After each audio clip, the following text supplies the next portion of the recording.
J'ai toujours détesté les copies. Et que j'ai eu besoin des AirPods à un prix relativement bas, je me suis automatiquement tourné vers les AirDots de Redmi. Je les utilise depuis un peu plus de 6 mois maintenant et aujourd'hui je vous fais mon retour d'expérience.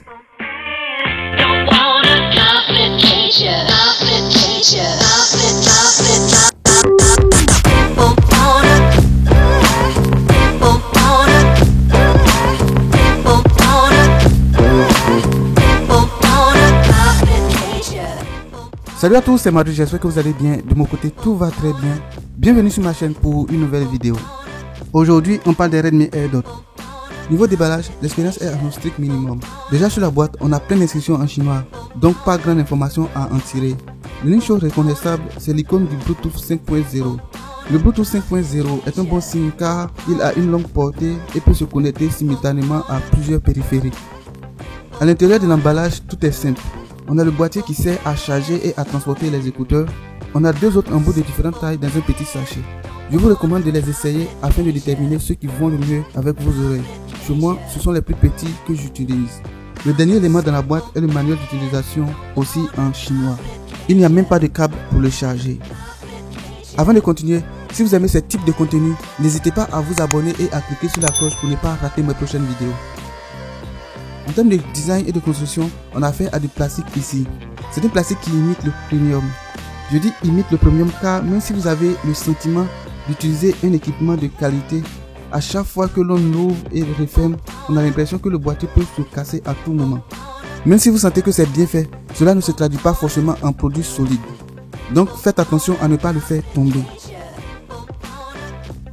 Sur la boîte, vous avez le branding Redmi, mais cela pourrait être différent car le premier produit que j'ai perdu avait l'instruction Mi. La boîte dispose d'un port micro USB pour la charge. Quant aux AirDots, ils sont aussi en plastique. Ils sont compacts et légers. Ils sont confortables à utiliser, surtout si vous êtes déjà habitué aux écouteurs à induction. Encore une fois, je vous conseille d'essayer les différents embouts afin de déterminer ceux qui sied le mieux à vos oreilles. Quand vous les portez, ils tiennent la plupart du temps. La grande question, peut-on faire du sport avec? Oui et non. Oui, les écouteurs tiennent surtout si vous avez des embouts qui correspondent à vos oreilles. Cependant, après quelques temps d'activité, avec la sueur, ils commencent à glisser de vos oreilles et peuvent facilement tomber. Vous serez alors constamment en train de les replacer chaque 5 ou 15 minutes. Ils sont certifiés IPS4, donc résistants aux éclaboussures. En des termes simples, ils s'en sortiront des sueurs et de la pluie. Toute la surface supérieure de chaque AirDot est un bouton. Il remplit deux fonctionnalités uniques. Vous avez un clic pour jouer ou mettre en pause un média et un double clic pour activer l'assistance vocale de votre téléphone. Aussi, vous pouvez utiliser le clic unique pour décrocher ou raccrocher un appel. Personnellement, je suis déçu à ce niveau. Ces contrôles sont limités. On ne peut même pas changer de musique ni régler le volume dans les oreilles sans avoir à sortir son téléphone. Sinon, les connecter à votre smartphone est facile. Si vous les utilisez pour la première fois, appuyez et maintenez le bouton de chaque écouteur, le temps qu'ils se connectent entre eux. Une fois connecté, vous verrez l'écouteur droit clignoter continuellement. Vous devez alors connecter votre téléphone. Dans les réglages Bluetooth de votre téléphone, vous verrez le nom de l'écouteur droit que vous pourrez connecter. Une fois connecté, à chaque fois que vous allez les remettre dans leur boîtier, ils se déconnectent automatiquement de votre téléphone et se connectent dès que vous les retirez de leur boîtier. Ils fonctionnent parfaitement avec un ordinateur et gardent les mêmes fonctionnalités. Ils restent toujours connectés sur un rayon de 10 mètres. Mais gardez à l'esprit que les portes, les murs et les fenêtres peuvent constituer une barrière à sa portée. Un problème que j'ai connu en utilisant les AirDots, c'est quand les deux écouteurs se dissocient. Pour information, vous pouvez les utiliser indépendamment. Ils se dissocient généralement si un est déchargé. Si vous décidez d'utiliser uniquement un le temps que l'autre charge, alors vous pourrez rencontrer des difficultés au moment de les reconnecter. Dans certains cas, c'est facile. Il suffit de les remettre dans leur boîtier et de les retirer et le souci est réglé. Dans d'autres cas, cela ne résout pas le souci et vous vous retrouvez à chaque fois avec un seul écouteur qui marche même si vous les remettez ou retirez du boîtier. Pour résoudre ce petit souci, vous devez réinitialiser les connexions.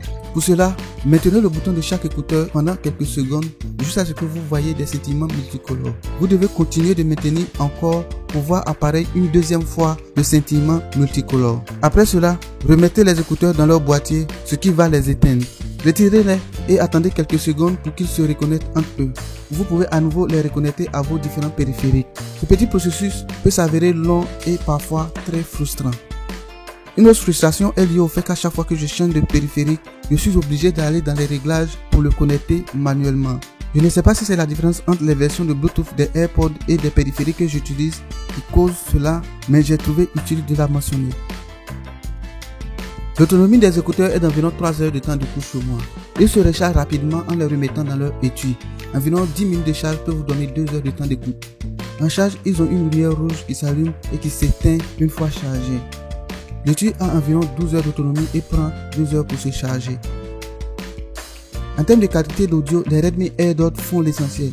Ils produisent des sons clairs et sans distorsion même à tout volume. Cependant, il manque cruellement de basse, ce qui m'a déplu. Je trouve leur son un peu sec. Aussi, il n'est pas du tout idéal de jouer aux jeux avec, surtout les jeux de type multiplayer comme Call of Duty Mobile, où la latence est réellement perceptible.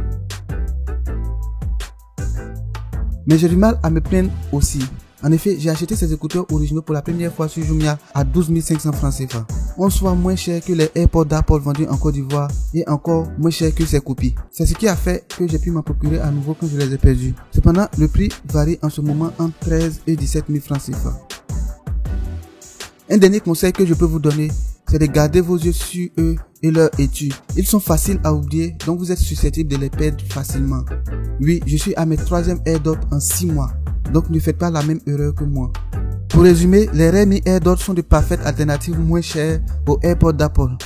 Avec le prix, ils n'offrent pas une expérience premium, mais ils font l'essentiel, c'est-à-dire vous donner une expérience audio sans fil de qualité. Au moment où vous voyez cette vidéo, sachez qu'une nouvelle version de ces écouteurs sont disponibles.